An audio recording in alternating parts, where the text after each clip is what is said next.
จะมาทดสอบนะครับจูเนอร์นะครับจูเนอร์ของไทโอแคนบูดนะครับรุ่น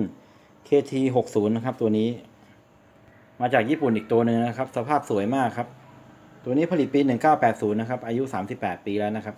เดี๋ยวดูข้างในมันนะครับนี่ครับภายในนะครับภายในสวยมากเลยนะครับเดิมๆทั้งหมดเลยครับนะฮะสภาพสวยมากเลยผมจูนรับความถี่บ้านเราเรียบร้อยแล้วนะครับตัวนี้รับดีมากครับรับชาร์จไฟสเตอริโอขึ้นปกตินะครับเดี๋ยวผมปิดฝาเครื่องก่อนครับมือเดียว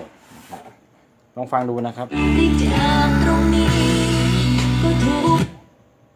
นี่ครับตัวนี้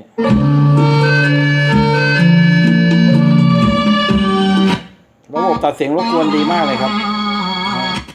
ระบบตัดเสียงซ่าดีมากเลยครับ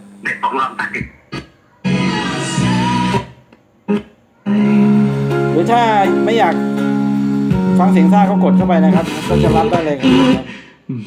นะฮะเป็นอะไรพี่บอม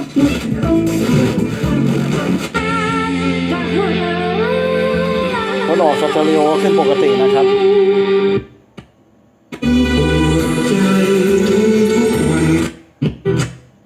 ตั้งท้องแล้วนะลุงก็ถึงเวลาต้องใช้โครโนสร้อยส์แล้วให้ลุกที่บ้าน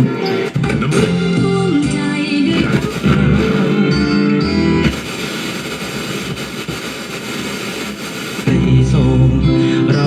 ใส่เกินมากกว่าสิไปก่อน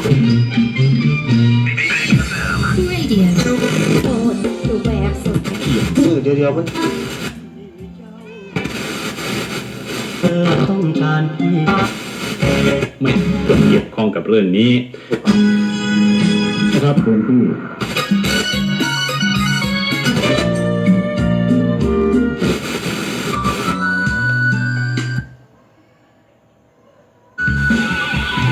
อันนี้ตัดเสียงรบกวนนะครับสเตอริโอขึ้นปกตินะครับ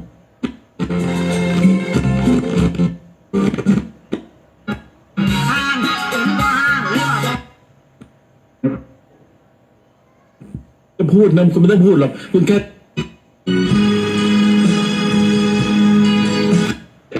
สหรัฐอีกด้วยนะครับ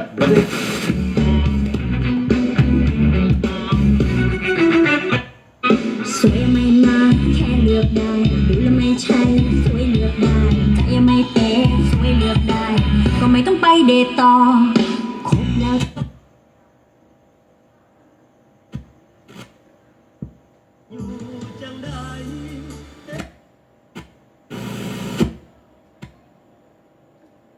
เอาเด้งเด้งเด้ง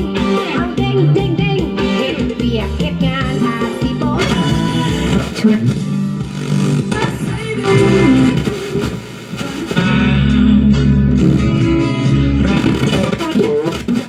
เลือกได้ดูแลไม่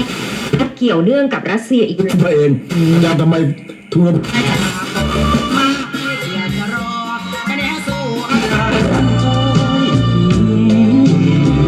รถมันกลอยๆเป็นทาง